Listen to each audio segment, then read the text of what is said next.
ಇಂದಿನ ಈ ಬಸವ ಮಹಾಪುರಾಣದೊಳಗ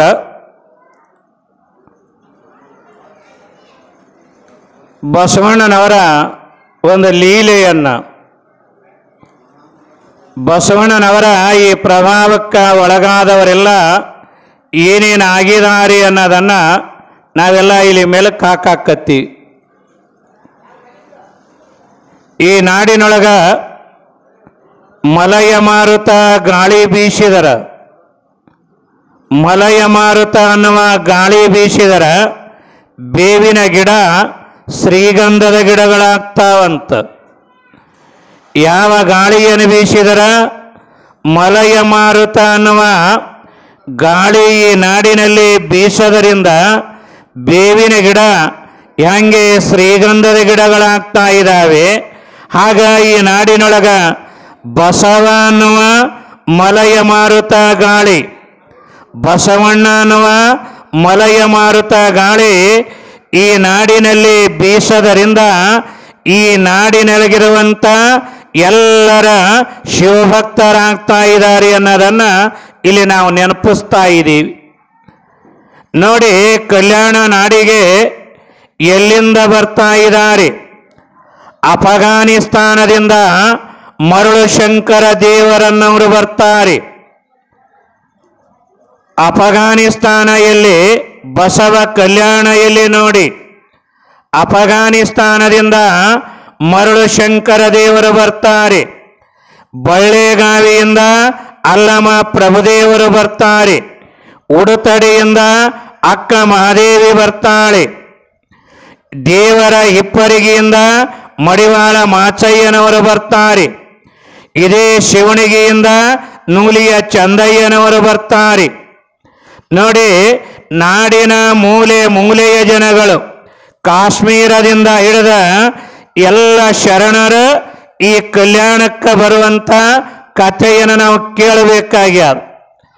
ಇನ್ನು ಬಂದಿರುವ ಶರಣರ ಕಥೆಯನ್ನು ಇಲ್ಲಿ ನಾವು ಇನ್ನೂ ಹೇಳಿಲ್ಲ. ಆ ಶರಣರಲ್ಲಿ ಬಸವ ಪುರಾಣ ಒಂದು ಭಾಗವಾಗಿದರ, ಆ ಕಲ್ಯಾಣ ನಾಡಿಗೆ ಬಂದಿರುವ ಶರಣರ ಕಥೆಗಳೆಲ್ಲ ಇನ್ನೊಂದು ಭಾಗವಾಗ್ಯದ. ಅದಕ್ಕೆ ಇಲ್ಲಿ ನೀವು ಈ ಜೆ ಹೊಡೆಯೋದ ಹೆಂಗೆ ಕೇಳ್ತದಂದ್ರೆ, ಯಾರ ನೀವು ಸರ್ಕಾರಿ ದವಾಖಾನೆ ಮಗ್ಲು ಅಡ್ಡಾಡಿರೇನು? ಅಲ್ಲಿ ಪೇಷಂಟ್ಗಳು ನ್ಯಾಳತ್ತಿರ್ತಾವಲ್ಲ, ಕಾರಣ ಏನು ಅಂದರೆ, ನಾನು ಬರುವಾಗ ಈಗ ಯೋಚನೆ ಮಾಡಿ ಬಂದೆ. ಸಿಂದಗಿ ಇನ್ನೂ 6 ಕಿಲೋಮೀಟ್ರ್ ಇತ್ತ. ಹಿಂಗೆ ಮಳೆ ಚಾಲು ಆಯ್ತಲ್ಲ, ನಾನು ನಮ್ಮ ಡ್ರೈವರ್ಗಂದೆ, ಮತ್ತು ಹಿಂಗ ಮಳೆ ಇದ್ರೆ ಪುರಾಣ ಅಂತೂ ಆಗಲ್ಲ, ಹೋಗಿ ಮಂಗಳಾರತಿ ಮಾಡೋಣ ಅಂತ ನಾ ಬಂದೆ. ಇಲ್ಲೇನು ಹಂಗ ಹನಿ ಅದೇ ಅದ. ಇವತ್ತು ನೋಡಿ, ಈ ಮಳೆ ಒಳಗ, ಈ ಚಳಿ ಒಳಗ ಇವತ್ತು ಕೂಲಿ ಕೊಟ್ರ ಜನ ಬರಲ್ಲ, ನೆನಪಿಟ್ಟುಕೋರಿ. ಅಂಥದ್ರಾಗ ಈ ಬಸವ ಮಹಾತ್ಮನ ಪುರಾಣವನ್ನು ನೀವು ಕೇಳಲಿಕ್ಕೆ ಬರ್ತೀರಿ ಅಂದರೆ, ನಮ್ಮಪ್ಪ ಬಸವಣ್ಣ ಒಂದು ಮಾತು ಹೇಳಿದ, ಕೊಲುವೆನೆಂಬ ಭಾಷೆ ದೇವನದಾದರೆ ಗೆಲುವೆನೆಂಬ ಭಾಷೆ ಭಕ್ತನದು ಅಂತ ಹೇಳ್ಯಾರ. ಇಲ್ಲಿ ದೇವರಕ್ಕಿಂತಲೂ ದೊಡ್ಡವ್ರು ಯಾರೇ? ಭಕ್ತರೇ ದೊಡ್ಡವರು. ನೆನಪಿಡ್ರಿ, ಭಕ್ತರು. ಇವತ್ತೇನು ನೀವು ಇಲ್ಲಿ ನೆರೆದಿರಲ್ಲ, ಇಷ್ಟ ತೊಂದರೆಯೊಳಗನ ಈ ವೇದಿಕೆಯ ಮುಂದಗಡೆ ಬಂದ ಬಸವಣ್ಣನ 2 ಮಾತುಗಳನ್ನು, ಬಸವಣ್ಣನವರ 2 ಚಿಂತನೆಗಳನ್ನು, ಪೂಜ್ಯರ ತುಲಾಭಾರವನ್ನು ನೋಡಬೇಕು ಅಂತ ಬಂದಿರಲ್ಲ. ನೀವು ನಿಜವಾಗಿನ ಇಂಗ್ಲೇಶ್ವರ ಗ್ರಾಮಕ್ಕೆ ಒಂದು ಕಿಮ್ಮತ್ತು ಬರ್ತದೆ. ನಾನು ಹೇಳೋ ಮಾತು ಕಿಮ್ಮತ್ತು ಬರ್ತದೆ. ಇಲ್ಲಿ ನೋಡಿ, ಬಸವಣ್ಣನವರ ವಿಚಾರಗಳನ್ನು ನಾವೆಲ್ಲ ದಿನ ಕೇಳ್ತಾನೆ ಹೊರಟಿದ್ದೀವಿ. ಅದೇ ಕಲ್ಯಾಣದೊಳಗ ಬಸವಣ್ಣನವರು ಏನು ಮಾಡಿದ್ದಾರೆ ಅಂದರೆ, ಸ್ನಾನವನ್ನು ಮಾಡಲಿಕ್ಕೆ ಹೋಗಿದ್ದಾರೆ. ಬಸವಣ್ಣನವರ ನಿತ್ಯ ನಿಯಮ ಏನು ಅಂದರೆ, ಅರ್ಚನ ಅರ್ಪಣ ಅನುಭವಗಳನ್ನು ಮಾಡೋದು, ಅರ್ಚನೆಗಳನ್ನು ಪೂಜೆ ಮಾಡೋದ, ದಾಸೋಹ ಮಾಡದ, ಸಾಯಂಕಾಲದ ವೇಳೆ ಹೀಗೆ ಎಲ್ಲರನ್ನ ಕುಂದರಿಸಿ ಅನುಭವವನ್ನು ಮಾಡೋದು. ಹೀಗೆ ಇರುವಂಥ ಬಸವಣ್ಣನವರ ಯಾವಾಗ ಸ್ನಾನ ಮಾಡಲಿಕ್ಕೆ ಹೋಗಿದ್ದಾರೆ, ಆ ಗಳಿಗೆ ಒಳಗ ಆ ಕಲ್ಯಾಣದ ಒಬ್ಬ ಜಂಗಮ ಮೂರ್ತಿ, ಹಿರಿಯನಾಗಿರುವಂಥ ಒಬ್ಬ ಜಂಗಮ ಬಸವಣ್ಣನವರ ಮಹಾಮನಿಯೊಳಗ ಬರ್ತಾನೆ.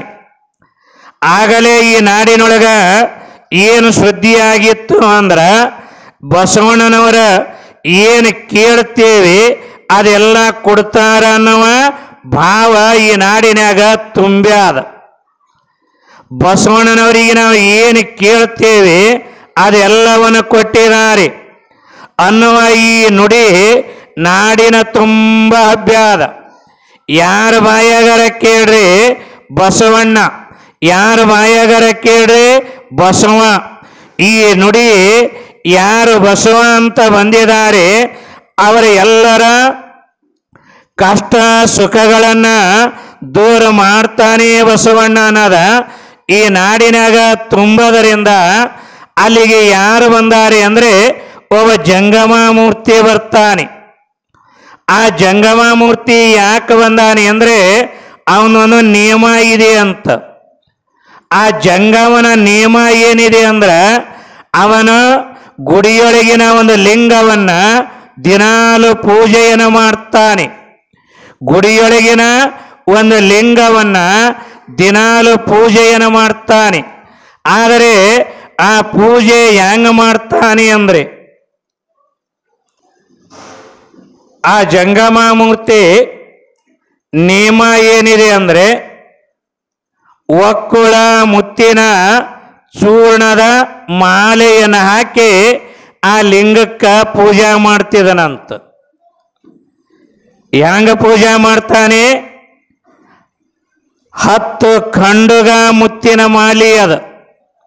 10 ಖಂಡುಗ ಅಂತ ಬರೀತಾರೆ ಇಲ್ಲಿ ಪುರಾಣದೊಳಗೆ. ಅದನ್ನ ಒಕ್ಕುಳ ಮುತ್ತಿನ ಚೂರ್ಣನು ಅಂತ ಬರೆದಾರೆ. ಒಟ್ಟಿನ ಮೇಲೆ 10 ಖಂಡುಗದ ಮುತ್ತಿನಿಂದ ಮಾಲೆ ಮಾಡಿ ಆ ಲಿಂಗಯ್ಯಗೆ ಹಾಕಿ ಪೂಜಾ ಮಾಡುವ ನಿಯಮ ಆ ಜಂಗಮ ಮೂರ್ತಿ ಅದ. ದಿನಾಲು 10 ಖಂಡುಗದ ಮುತ್ತಿನ ಮಾಲೆಯನ್ನು ಹಾಕಬೇಕು. ಹೀಗೆ ಒಂದು ದಿನ ಅಲ್ಲ, 2 ದಿನ ಅಲ್ಲ, ಇವನು ಹಲವಾರು ವರ್ಷಗಳು ಈ ನಿಯಮದಿಂದ ಪೂಜೆಯನ್ನು ಮಾಡ್ತಾನೆ ಬಂದಿದ್ದಾನ. ಯಾವಾಗ ನಿಯಮ ಹಿಡಿದಿರ್ತೇವೆ ಆ ನಿಯಮ ಜರ ಗಟ್ಟಿಯಾಗಿ ಇರಬೇಕ್ರಿ. ಆ ನಿಯಮ ಜರ ಆಳವಾಗಿ ಇರಬೇಕು. ಆ ನಿಯಮ ಬಹಳ ಶ್ರದ್ಧೆಯಿಂದ ನಾವು ಆಚರಣೆಯನ್ನು ಮಾಡಬೇಕು. ಅದಕ್ಕೆ ಆ ಜಂಗಮ ಮೂರ್ತಿಯ ನಿಯಮ ಏನ ಬರಲಿ, ಈ 10 ಖಂಡುಗದ ಮುತ್ತಿನ ಮಾಲೆಯನ್ನು ಹಾಕಿ ಲಿಂಗಯ್ಯನಿಗೆ ಪೂಜೆಯನ್ನು ಮಾಡೋದು. ಆದರೆ ಈಗ ಇರಬೇಕಾದರೆ ಒಂದು ದಿನ ಎಲ್ಲಿನೂ ಆತನಿಗೆ ಮುತ್ತುಗಳೇ ಸಿಗಲೇ ಇಲ್ಲ, ಎಲ್ಲಿನೂ ಮುತ್ತುಗಳು ಸಿಗಲಿಲ್ಲ. ಆದರೆ ಮುತ್ತಿನ ಮಾಲೆ ಹಾಕಲಿಲ್ಲ ಅಂದ್ರೆ ದೇವರ ಪೂಜೆ ಮಾಡಂಗಿಲ್ಲ. ಇದು ಗಟ್ಟಿಯಾದವನ ನಿಯಮ ಅದ. ನಿಮಗೊಂದು ನಾನು ಕಿವಿ ಮಾತು ಹೇಳ್ತೇನೆ, ನಾವು ಗಟ್ಟಿಯಾಗಿದ್ರ ದೇವರ ಅಲ್ಲ, ದೇವರ ಅಪ್ಪ ಬರ್ತಾನ. ನೆನಪಿಟ್ಟುಕೋರಿ, ದೇವರ ಅಪ್ಪ ಬರ್ತಾನ ನಮ್ಮ ಹತ್ತಿರ. ಆದ್ರೆ ಹೆಂಗಿರ್ಬೇಕ್ರಿ? ಬಹಳ ಗಟ್ಟಿಯಾಗಿರ್ಬೇಕು. ಇಲ್ಲಿ ನೋಡಿ, ಅವನ ನಿಯಮಗಳು ಗಟ್ಟಿಯಾಗಿರೋದರಿಂದ ಆ ದೇವರ ಹೆಂಗ ಅನುಕೂಲ ಮಾಡ್ತಾನೆ. ನಿಯಮ ಯಾರ ಹತ್ತಿರ ಗಟ್ಟಿ ಅದಾವ ದೇವರ ಹೆಂಗ ಈಡೇರಿಸ್ತಾನೆ ಅನ್ನೋದಕ್ಕೆ ನೀವೆಲ್ಲ ಅಥಣಿಯ ಶಿವಯೋಗಿಗಳ ಹೆಸರು ಕೇಳಿರಿ. ಅಥಣಿಯ ಮುರುಗೇಂದ್ರ ಶಿವಯೋಗಿಗಳ ಹೆಸರನ್ನು ಕೇಳಿರಿ. ಆ ಮುರುಗೇಂದ್ರ ಶಿವಯೋಗಿಗಳ ಬೀಳೂರಿನ ಗುರುಬಸವ ಸ್ವಾಮಿಗಳ ಸಮಕಾಲೀನರು ಇವರು. ಇಬ್ಬರು ಏನು ಮಾಡಿದರು ಅಂದ್ರೆ, ಬೆಳಗಾವಿ ಜಿಲ್ಲೆಯೊಳಗ ಒಂದು ಸದಲಗ ಅಂತ ಒಂದು ಊರದ. ಆ ಬೆಳಗಾವಿ ಜಿಲ್ಲೆಯ ಸದಲಗ ಗ್ರಾಮದೊಳಗ ಇಬ್ಬರು ಒಬ್ಬರು ಭಕ್ತರ ಮನೆಯೊಳಗ ಉಳ್ಕೊಂಡಾರ. ಬೆಳಗಿನ ಪೂಜೆಯನ್ನ ಆಗ್ಯಾದ. ಬೆಳಗಿನ ಪೂಜೆಯನ್ನು ಮಾಡಿಕೊಂಡಿರುವಂತ ಬೀಳೂರಿನ ಗುರುಬಸವ ಸ್ವಾಮಿಗಳ ಅಥಣಿಯ ಶಿವಯೋಗಿಗಳು ಅವರು ಏನು ಮಾಡಿದರು ಅಂದ್ರ, ಶಿವಯೋಗಿಗಳು ಆ ಮನೆಯೊಳಗ ಉಳಿದಾರೆ. ಈ ಬೀಳೂರು ಸ್ವಾಮಿಗಳು ಏನು ಮಾಡ್ತಾರೆ, ಊರಾಗ ಹೋಗಿ ನಾ ಎಲ್ಲ ಭಕ್ತರಿಗೆ ಭೇಟಿಯಾಗಿ ಬರ್ತೀನಿ ಅಂತ ಹೊರಟಾರ.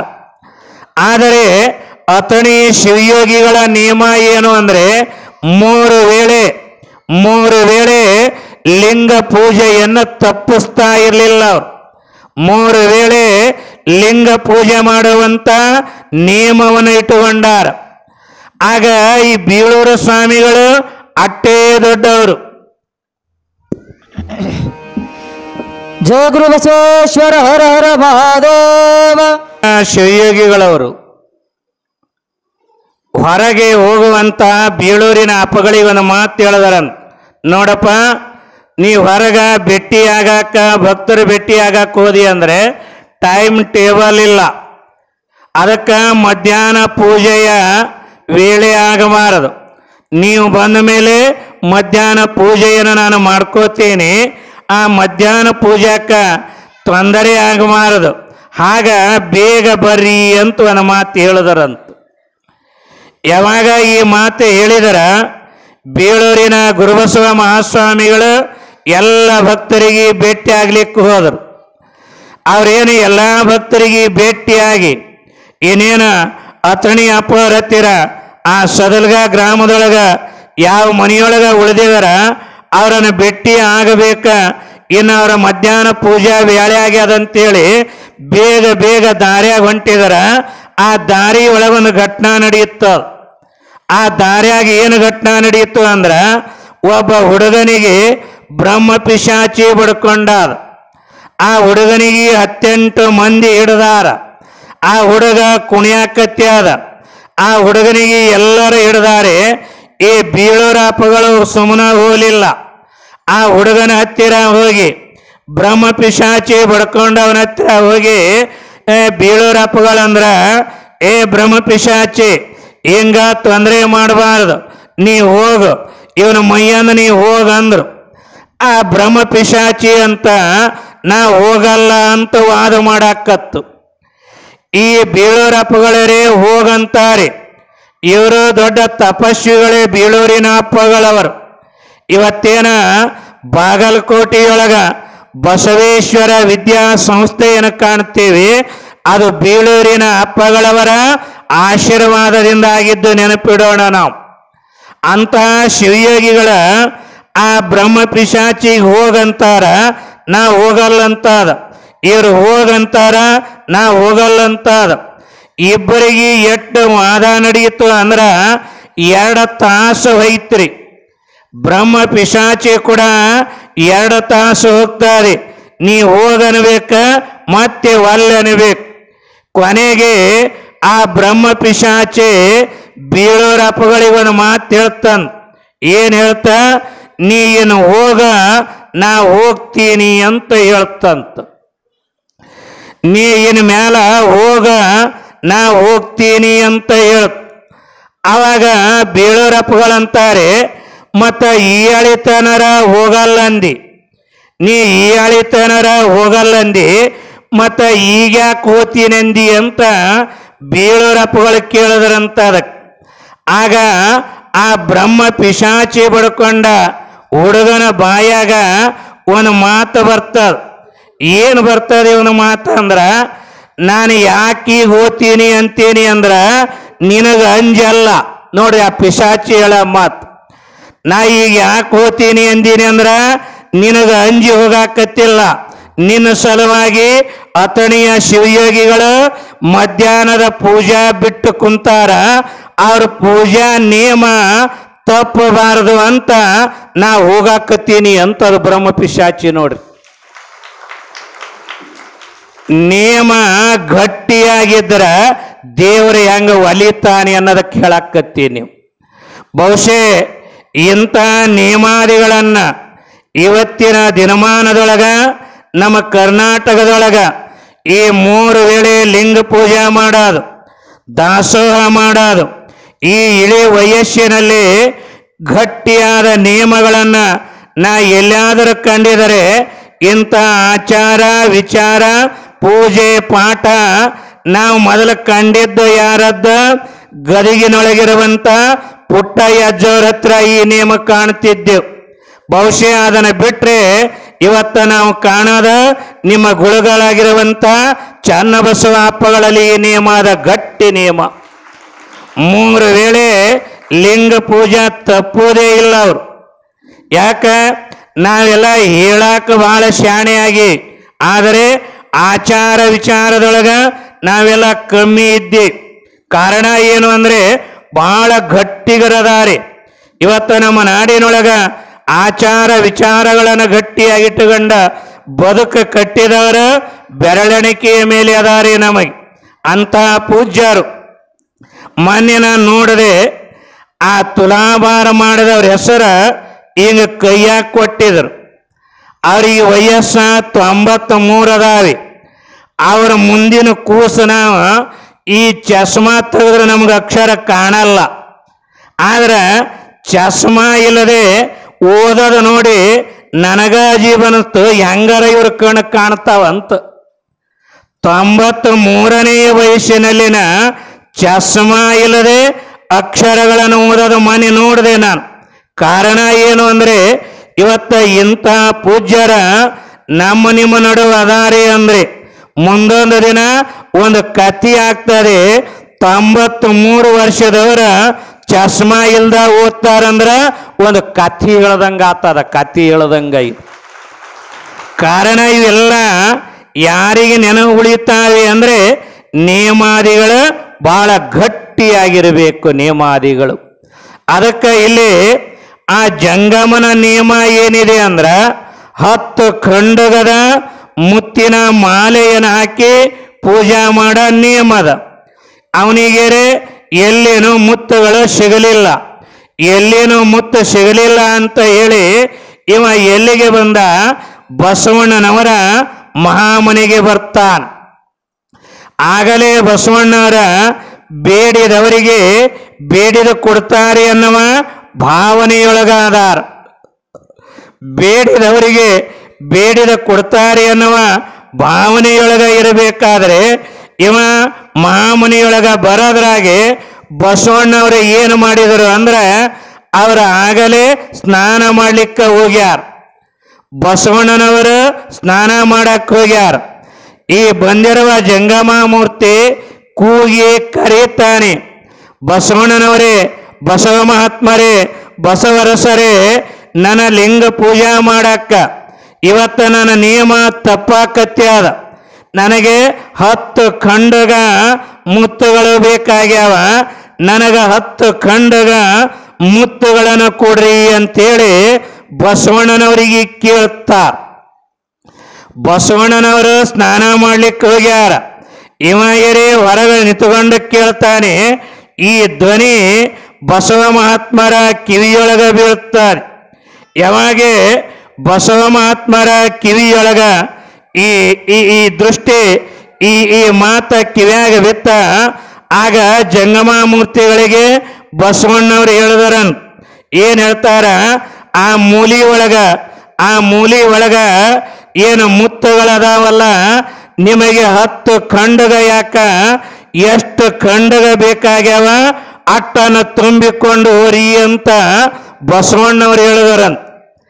ಏನು ಅರಮನೆಯೊಳಗ ಬಸವಣ್ಣನವರ ಮುತ್ತುಗಳನ್ನು ಹಾಕ್ಯಾರೇನು? ಬಸವಣ್ಣ ಏನು ಹೇಳ್ಯಾನ? ಹೊನ್ನಿನೊಳಗೊಂದೆಳೆಯ, ಸೀರೆಯೊಳಗೊಂದೆಳೆಯ, ಇಂದಿಂಗೆ ನಾಳಿಂಗೆ ಬೇಕೆಂದೆನಾದಡೆ ತಲೆದಂಡ ಅಂತ ಹೇಳ್ಯಾನ. ಇಂಥ ಹೇಳಿದ ಬಸವಣ್ಣನ ಮನೆಯೊಳಗ ಮುತ್ತು ಇರಾಕ ಸಾಧ್ಯ ಇದೆ ಏನು? ಹಾಗಾದರೆ ಬಸವಣ್ಣ ಹೇಳ್ತಾನೆ, ಆ ಜಂಗಮನಿಗೆ ಅಲ್ಲೇನು ಮೂಲ್ಯಾಗ ಮುತ್ತದವಲ್ಲ, ಆ ಮುತ್ತುಗಳನ್ನು ತುಂಬಿಕೊಂಡು ಹೋರಿ ಅಂತ ಹೇಳಿದಾಗ ಈ ಜಂಗಮ ಮೂರ್ತಿ ಹೋಗಿ ಆ ಮೂಲ್ಯಾಗ ನೋಡ್ತಾನೆ. ಅವು ಮುತ್ತುಗಳಿರಲಿಲ್ಲ, ಜೋಳಗಳು ಇದ್ದು ಜೋಳಗಳನ್ನ ಬಸವಣ್ಣ ಏನು ಹೇಳ್ದ? ಆ ಮೂಲ್ಯಾಗಿರ ಮುತ್ತು ತುಂಬಿಕೊಂಡೋರಿ ಅಂತ ಯಾವಾಗ ಜೋಳದ ಕಡೆ ನೋಡಿ ಬಸವಣ್ಣವರು ಹೇಳಿದಾರ, ಅವರ ದೃಷ್ಟಿ ಅವರ ಮಾತ ಆ ಕಡೆ ಯಾವಾಗ ಹೋಯ್ತ ಅದು ಜೋಳ ಹೋಗಿ ಮುತ್ತುಗಳಾಗಿ ಪರಿಣಮಿಸ್ತಾವೆ ಅನ್ನೋದನ್ನ ಇಲ್ಲಿ ಒಂದು ಘಟನೆಯನ್ನು ಕೇಳುತ್ತೀವಿ ನಾವು. ಇಲ್ಲಿ ಬಸವಣ್ಣ ಆ ಜೋಳವನ್ನ ಮುತ್ತಿನ ರಾಶಿಯನ್ನಾಗಿ ಮಾಡ್ತಾನೆ. ಆ ಜಂಗಮ ಮೂರ್ತಿಗಳು ಏನು ಮಾಡಿದರು ಅಂದ್ರ ಆ ಎಲ್ಲ ಮುತ್ತುಗಳನ್ನು ತುಂಬಿಕೊಂಡು ಹೋಗಿ ತನ್ನ ನೇಮನ್ನ ತನ್ನ ಪೂಜೆಯನ್ನ ನಿಭಾಯಿಸ್ತಾ ಇದ್ದಾರೆ. ಅದಕ್ಕೆ ಬಸವಣ್ಣನವರ ದೃಷ್ಟಿಕೋನನೇ ಹೀಗಿದೆ. ಮಹಾತ್ಮರಲ್ಲಿ 3 ನಮೂನಿ ಶಕ್ತಿ ಇರ್ತಾವಂತ. ಮಹಾತ್ಮರಲ್ಲಿ 3 ನಮೂನಿಯ ಶಕ್ತಿಯನ್ನು ಕಾಣ್ತೇವೆ ನಾವು. ಮಹಾತ್ಮರಲ್ಲಿ ಮೊದಲನೇ ಶಕ್ತಿ ಯಾವುದು ಅಂದರೆ ಸಂಕಲ್ಪ ಮಾಡಿ ನಮ್ಮನ್ನು ಉದ್ಧಾರ ಮಾಡ್ತಾರೆ. ಇನ್ನು ಎರಡನೆಯದು ಅಂದರೆ ದೃಷ್ಟಿ ಇಟ್ಟು ನಮ್ಮನ್ನು ಉದ್ಧಾರ ಮಾಡ್ತಾರೆ. ಮೂರನೆಯದು ಅಂದ್ರೆ ಮುಟ್ಟಿ ನಮ್ಮನ್ನು ಉದ್ಧಾರ ಮಾಡ್ತಾರೆ. ಸಂಕಲ್ಪದಿಂದ ನಮ್ಮನ್ನು ಹೆಂಗ ಉದ್ಧಾರ ಮಾಡ್ತಾರೆ ಅಂದ್ರೆ, ಇವತ್ತು ನೀ ಎಲ್ಲೇರೇ ಇರು, ನೀನು 1000 ಮೈಲ ದೂರ ಇರು, ಸಂಕಲ್ಪ ಮಾತ್ರದಿಂದಲೇ ನಿನ್ನನ್ನು ಹೆಂಗ ಉದ್ಧಾರ ಮಾಡ್ತಾರೆ ಅಂದ್ರೆ, ಆಮೆಯ ಮರಿಯನ್ನು ನೀವು ನೋಡಿರಬೇಕು. ಆಮೆ ಒಂದು ಕಡೆ ನೀರಾಗಿರ್ತದ, ತಾಯಿ ಮರಿ ಒಂದು ಕಡೆ ನೀರಾಗಿರ್ತದ. ಈ ತಾಯಿ ಆಮೆ ಹೊಟ್ಟೆ ತುಂಬ ಮೇಯ್ದು, ತಾನು ಹೊಟ್ಟೆ ತುಂಬ ಮೇಯ್ದ ಆ ತಾಯಿ ಆಮೆ ನನ್ನ ಮರಿ ಹೊಟ್ಟಿ ತುಂಬಲಿ ಅಂತ ಸಂಕಲ್ಪ ಮಾಡಿದರ ಮರಿ ಹೊಟ್ಟಿ ತುಂಬುತ್ತದೆ. ವೈಜ್ಞಾನಿಕ ಸತ್ಯ ಇದು. ತಾಯಿ ಆಮೆ ಹೊಟ್ಟೆ ತುಂಬ ತಿಂದ ಮರಿಯ ಹೊಟ್ಟೆ ತುಂಬಲಿ ಅಂತ ಸಂಕಲ್ಪ ಮಾಡಿದರ ಹೆಂಗ ಮರಿ ಹೊಟ್ಟೆ ತುಂಬುತ್ತದೆ, ಹಂಗ ಚನ್ನಬಸವ ಶಿವಯೋಗಿಗಳು, ಸಿದ್ಧಲಿಂಗ ಶಿವಯೋಗಿಗಳು ಅವ್ರು ಎಲ್ಲೇ ಇರಲಿ, ನೀ 1000 ಮೈಲು ದೂರ ಇರು, ನನ್ನ ಭಕ್ತರಿಗೆ ಒಳ್ಳೇದಾಗಲಿ ಅಂತ ಹರಿಸಿದರ ಸಂಕಲ್ಪ ಮಾತ್ರದಿಂದ ನೀವು ಉದ್ಧಾರ ಆಗ್ತೀರಿ. ಇದು ಮೊದಲನೇ ಗುಣ ಮಹಾತ್ಮರಲ್ಲಿ ಕಾಣೋದು. ಇನ್ನು ಎರಡನೇ ಗುಣ ಏನು ಅಂದ್ರ ದೃಷ್ಟಿ ಇಟ್ಟು ಉದ್ಧಾರ ಮಾಡ್ತಾರಂತ. ಅಂದ್ರೆ ಮೀನಿನ ಮರಿಯನ್ನು ನೋಡಿರಿ. ತಾಯಿ ಮೀನ ಮೇಯ್ದು ಬಂದ ತನ್ನ ಹೊಟ್ಟಿ ತುಂಬಿದ ಮೇಲೆ ಮರಿಯನ್ನು ಮುಂದೆ ಕುಂದಿಸಿಕೊಂಡ ತನ್ನ 2 ಕಣ್ಣಿನ ದೃಷ್ಟಿಯನ್ನ ಮರಿಯ ಮೇಲಿನ ಮೇಲೆ ಬಿಟ್ಟ ಮರಿ ಹೊಟ್ಟಿ ತುಂಬುತ್ತದಂತೆ. ಅಂದ್ರ ದೃಷ್ಟಿಯಿಂದ ಮಾತ್ರ ಅದು ಹೆಂಗ ಹೊಟ್ಟಿ ತುಂಬಿಸ್ತಾರೆ, ಹಂಗ ಶಿವಯೋಗಿಗಳವರ ದೃಷ್ಟಿಗೆ ನೀವು ಒಳಗಾದ್ರಿ ಅಂದ್ರ ನಿಮ್ಮ ಬದುಕ ಉದ್ಧಾರ ಆಗ್ತದ. ಇದು ಎರಡನೆಯ ಗುಣ. ಇನ್ನು ಮೂರನೇ ಗುಣ ಏನು ಅಂದ್ರೆ ಮುಟ್ಟಿ ಉದ್ಧಾರ ಮಾಡ್ತಾರೆ. ಇವತ್ತ ಚನ್ನಬಸವ ಶಿವಯೋಗಿಗಳ ನಿಮ್ಮ ಮಸ್ತಕದ ಮೇಲೆ ತಮ್ಮ ಹಸ್ತವನ್ನಿಟ್ಟು, ಬಹುಶಃ ಈ ನಾಡಿನೊಳಗ ಬಹಳ ಜನಗಳು ಶ್ರೀ ಪೂಜ್ಯರ ಶಿಷ್ಯಂದಿರಾಗಿದ್ದಾರೆ. ಅವರ ಗುರುಬೋಧೆಯನ್ನು ತಗೊಂಡಾರೆ, ಅವರಿಂದ ಲಿಂಗ ಧಾರಣೆಯನ್ನು ಮಾಡಿಕೊಂಡಾರೆ. ಅವರ ನೋಡಿ ಬಹುಶಃ 8,000 ರುದ್ರಾಕ್ಷಿ ಧಾರಣೆ ಮಾಡ್ಯಾರೋ ಗೊತ್ತಿಲ್ಲ ನಾವು. ಅಂದರೆ ಪೂಜ್ಯರ ಯಾವಾಗ ನಮ್ಮನ್ನು ಮುಟ್ಟಿ ಉದ್ಧಾರ ಮಾಡುವಂತ ಗುಣ ಇರ್ತದೆ. ಅದು ಹೆಂಗ ಅಂದ್ರೆ ಕೋಳಿಯ ಮರಿಯಂತೆ ತಾಯಿ ಕೋಳಿ ಮೇಯಕ್ಕೆ ಹೋಗ್ತಾರೆ. ಮೇಯ್ದ ಮನೆಯಾಗ ಬತ್ತು ಅಂದ್ರ ಅದನ್ನ ತಾಯಿ ಬಂಧುಗಳಿಗೆ ಮರಿಗಳು ಸಮೀಪವಾಗಿ ಬರ್ತಾವ. ಮರಿ ಯಾವಾಗ ಸಮೀಪ ಬರ್ತಾವ ಆವಾಗ ಈ ತಾಯಿ ಕೋಳಿ ಏನು ಮಾಡ್ತದೆ, ಹೀಗೆ ಪುಚ್ಛವನ್ನ ಅಗಲ ಮಾಡ್ತದ. ತಾನು ಪುಚ್ಛನ ಹಿಂಗ ಅಗಲ ಮಾಡಿ ಮರಿಗಳನ್ನು ಹಿಂಗ ಮುಟ್ಟಿತು ಅಂದ್ರ ಮರಿ ಹೊಟ್ಟಿಯನ್ನು ತುಂಬುತ್ತದಂತ. ಈ ಎಲ್ಲ ಮಾತುಗಳನ್ನು ಹೇಳೋದು ಅಂದ್ರೆ ಮಹಾತ್ಮರಲ್ಲಿ ಈ 3 ಗುಣ ಇರ್ತಾವೆ.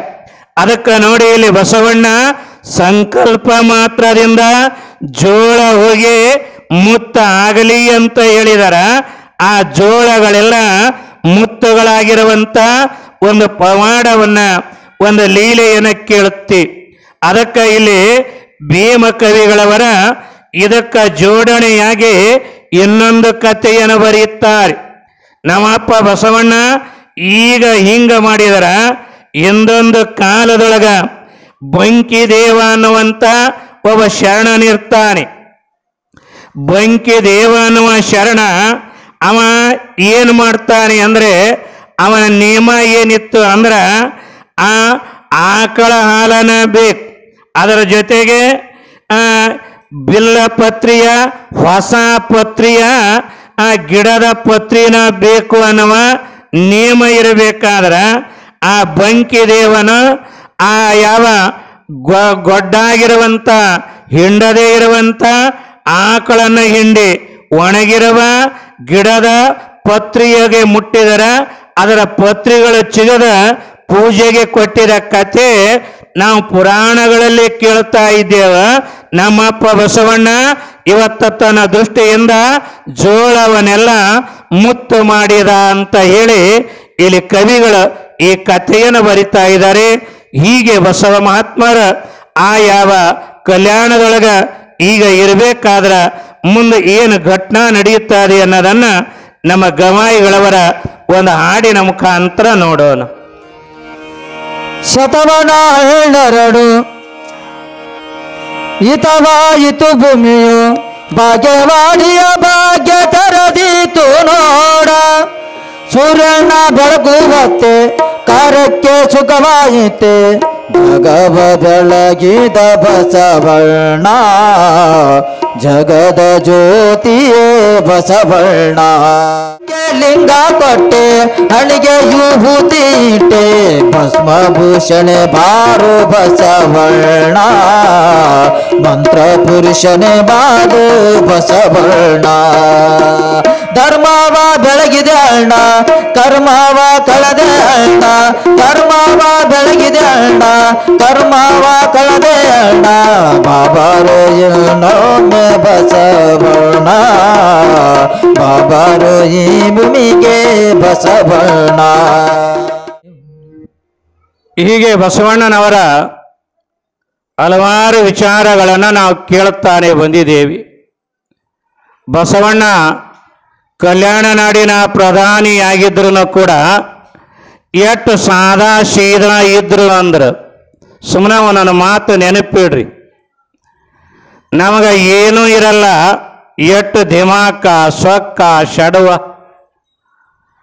ಆದರೆ ಏನೆಲ್ಲ ಇರುವಂಥ ಬಸವಣ್ಣ ಕಲ್ಯಾಣ ನಾಡಿನ ಪ್ರಧಾನಿಯಾಗಿದ್ದ ಎಲ್ಲರ ಪಂಕ್ತಿಯೊಳಗನ ಏನು ಮಹಾಮನಿಯೊಳಗ ಎಲ್ಲರೂ ಕುಂತು ಎಲ್ಲಿ ಉಣ್ತಾರ ಎಲ್ಲರ ಮಧ್ಯದಾಗನ ಕೂತ್ಕೊಂಡ ಬಸವಣ್ಣ ಪ್ರಸಾದ ಮಾಡ್ತಿದ್ರಂತ. ಪ್ರಸಾದ ನೆನಪಿಡ್ರಿ, ಇದು ನಿಜವಾಗಿರುವಂಥ ಪವಾಡ. ಇದು ಯಾಕ ಮನುಷ್ಯನ ಹತ್ತಿರ ಮೂರು ಬಂದ್ರ ಯಾರು ನಮಗೆ ಕಣ್ಣ ಕಾಣಲ್ಲ. ಒಂದು ಯೌವನ, ಅದರ ಜೊತೆಗೆ ಒಂದು ಅಧಿಕಾರ, ಅದರ ಜೊತೆಗೆ ಒಂದಿಟ್ಟು ಹಣ. ಈ ಮೂರು ಇದ್ರು ಅಂದ್ರೆ ಯಾರು ನಮಗೆ ಕಣ್ಣಾಗೆ ಕಾಣಲ್ಲ. ಆದರೆ ಇಲ್ಲಿ ನೋಡಿ, ಬಸವಣ್ಣನಿಗೆ ಯೌವನ ಇದೆ, ಜೊತೆಗೆ ಪ್ರಧಾನಿಯ ಅಧಿಕಾರ ಇದೆ, ಅದರ ಜೊತೆಗೆ ರಾಜ್ಯದ ಭಂಡಾರವೇ ಅವನ ಕೈಯೊಳಗ ಇದ್ದರನ ಬಸವಣ್ಣ ಸಾದಾ ಸೀದಾ ಇದ್ದಾರೆ.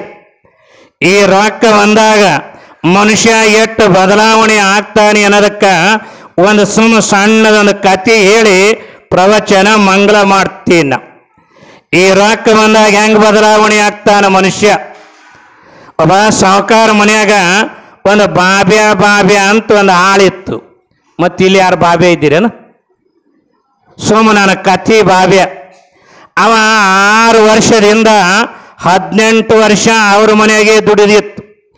ಅವನಿಗೆ ಮನ್ಯಾಗ ಸಾಹುಕಾರ್ತಿ ಬಾಬ್ಯ ಅಂದ್ರೆ ರೂಢ ಆಗಿತ್ತು. ಇವ ಮನೆ ಕೆಲಸ ಎಲ್ಲ ಮಾಡವನಿಗೆ ಬಾಬ್ಯಾನೆ. ಅವಾಗ ಸಾಹುಕಾರ್ತಿ ಏನು ಮಾಡಿದಳ, 500 ರೂಪಾಯಿ ಕೊಡೋದ ಕಿರಾಣಿ ಮಾಡೋಣ ಅವ್ರು.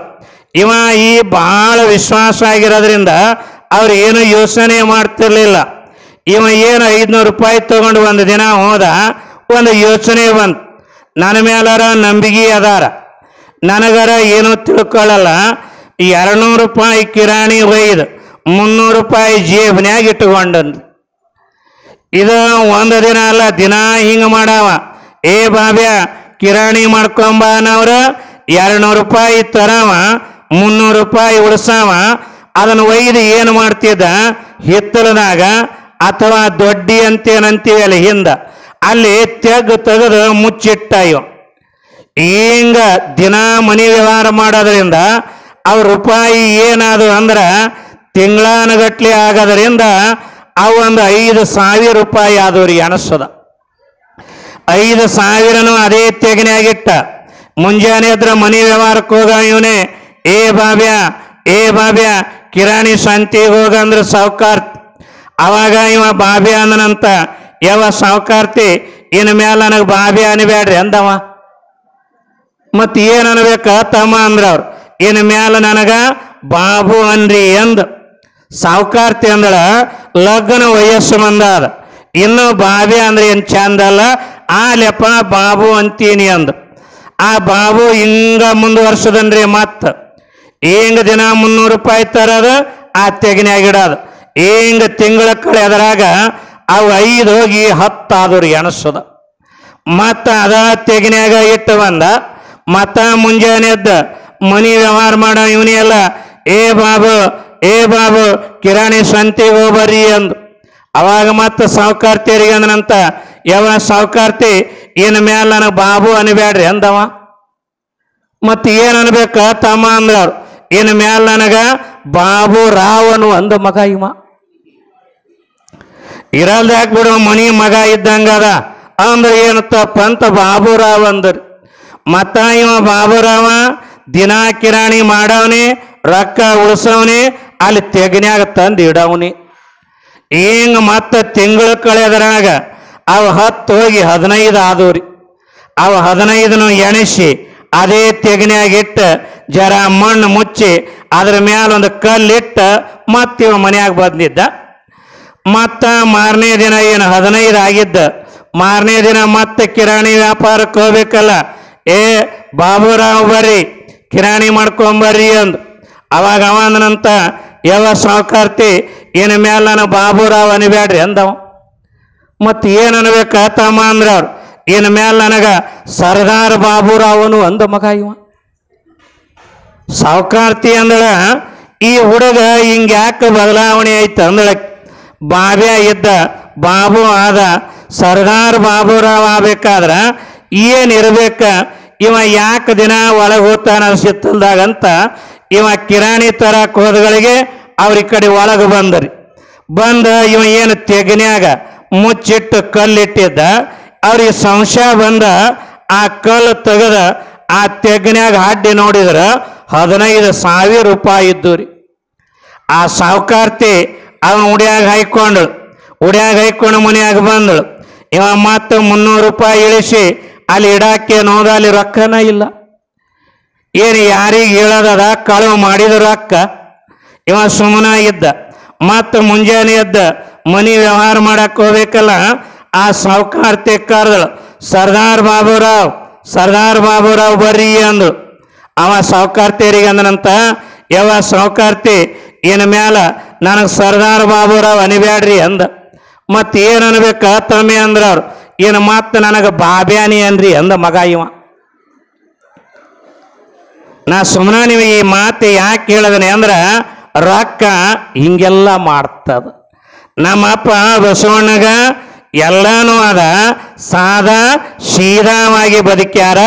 ಇಂಥ ಬಸವಣ್ಣನ ಕತೆ ಮತ್ತೆ ನಾಳೆಯ ದಿನ ಏನು ಪವಾಡ ಬರ್ತಾವೆ ಅನ್ನೋದನ್ನು ನಾವು ನೀವೆಲ್ಲ ನೋಡೋಣ ಅಂತ ತಿಳ್ಕೊಂಡು ಹೇಳಿ ಈ ನನ್ನ ಪಾಲಿನ ಸೇವೆಯನ್ನು ಚನ್ನಬಸವ ಅಪ್ಪಗಳವರ ಶ್ರೀಪಾದಕ್ಕೆ ಅರ್ಪಣೆಯನ್ನು ಮಾಡಿ, ಒಂದು ಈ ಊರಿನ ಜಜ್ಮೆಂಟ್ ಇವತ್ತು ಸಿಕ್ಕುತ್ರಿ ನನಗೆ.